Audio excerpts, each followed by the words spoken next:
À peu de kilomètres de la mer Méditerranée et du désert de Gorafé, nous trouvons Guadix, une ville remplie de contrastes, un paysage chargé de cultures millénaires où l'homme a trouvé une forme différente d'y vivre.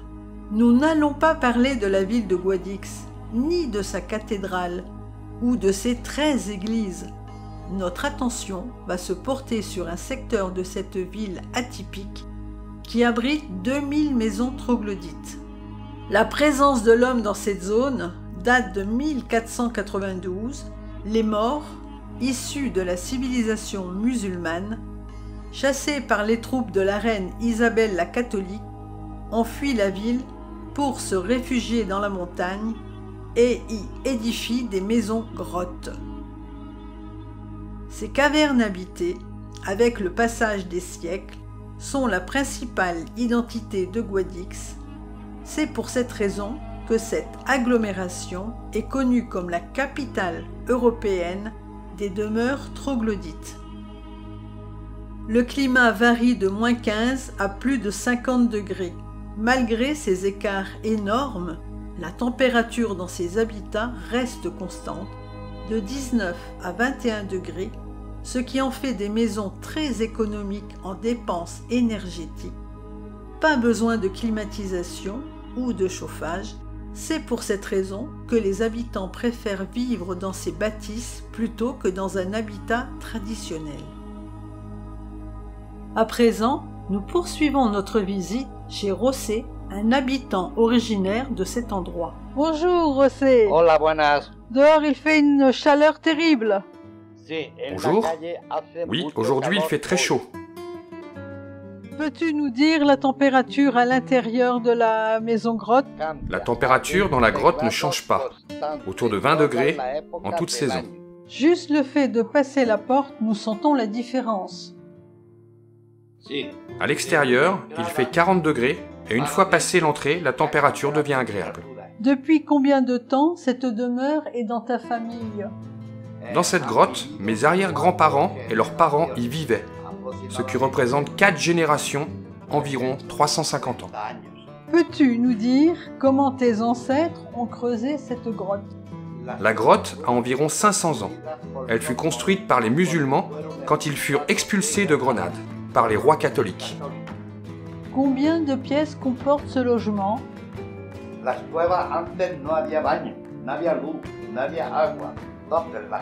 Auparavant, dans la grotte, pas d'électricité, pas de salle de bain, pas d'eau. Nous avons transformé les écuries et les étables en salles de bain.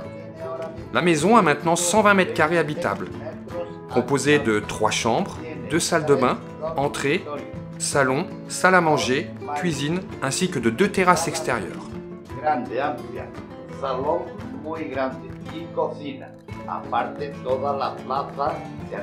Tu y vis toute l'année? As-tu toutes les commodités de notre époque? Oui, je vis ici toute l'année. Je suis très bien, car j'ai toutes les commodités. Il y a l'électricité, téléphone, télévision, câble, Wi-Fi.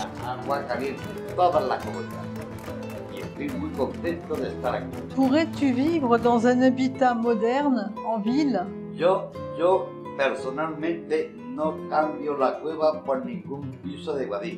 Personnellement, je ne changerai pas de ce logement contre une habitation traditionnelle en ville. J'ai tout le confort. Tout le monde me connaît et je suis né dans ce quartier.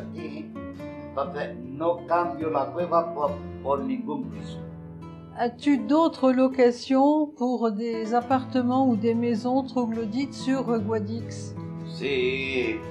Oui, je suis propriétaire d'autres logements, soit troglodytes ou gîtes ruraux. Merci pour la visite de ton domicile. Merci à vous pour cet entretien et je serai heureux de vous recevoir de nouveau. Merci. Maria et toi, José, vous êtes des personnes très sympathiques. Fiers de nous faire découvrir votre maison grotte. Nous encourageons les personnes à venir découvrir votre foyer ainsi que la région de Guadix, située dans le désert de Gorafé.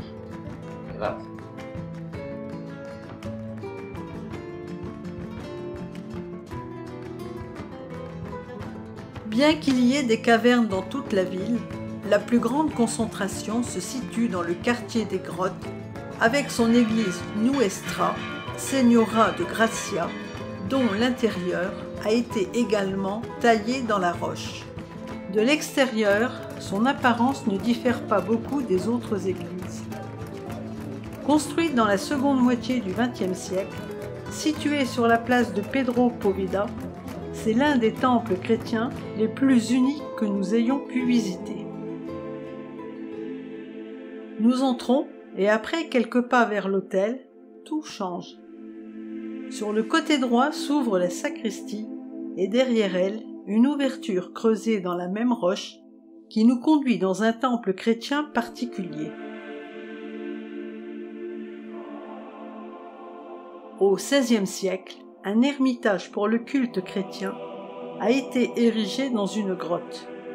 La tradition orale raconte que la cavité était à l'origine une cave-four ou une boulangerie qui a été adaptée en ermitage, de sorte que le bûcher du four a été transformé en autel. Il n'est pas surprenant qu'une grotte ait été choisie pour le culte chrétien, car c'était le mode de vie le plus répandu dans cette partie de l'Altiplano dès le XVe siècle. L'élément le plus significatif du complexe est un magnifique tableau de la Vierge de Grâce, probablement l'œuvre de Domingo Chavarrito, réalisé à la fin du XVIIe siècle. Le maître-autel occupe entièrement l'un des fonds et au pied du temple se trouve le chœur. En 1944, une extension de cette église a été construite pour accueillir le nombre croissant de paroissiens dans ce faubourg. En 1964, l'église subit un nouvel agrandissement. Le père Poveda, choqué par l'analphabétisme et la pauvreté de ce quartier, a construit les écoles du Sacré-Cœur de Jésus en 1902 et où ont été réalisées des innovations pédagogiques les plus appréciées du moment, l'enseignement en plein air et un certain groupement d'élèves et de ressources pour un enseignement actif et intuitif. Le nouvel ermitage et tout ce secteur sont passés inaperçus des autorités, car ces refuges étaient habités par des personnes pauvres, des marginaux, des gitans et des artisans. Cependant, c'est à partir du XIXe siècle, avec l'arrivée des voyageurs romantiques, que le phénomène des grottes, pour eux exotiques, prend un essor considérable. Guadix a une énorme diversité naturelle, avec un contraste qui va des paysages lunaires désertiques aux forêts feuillues et la haute montagne avec les sommets de la Sierra Nevada qui culminent à plus de 3400 mètres. Il convient de noter que dans ce village si beau, de nombreux films ont été tournés. Parmi eux, citons Le Bon, la Brute et le Truand, Indiana Jones, La Dernière Croisade, Le Docteur Zhivago. Plus de 100 productions cinématographiques au total. Se promener dans cette cité et dormir dans une grotte, avec tout le confort moderne, laisse des souvenirs inoubliables.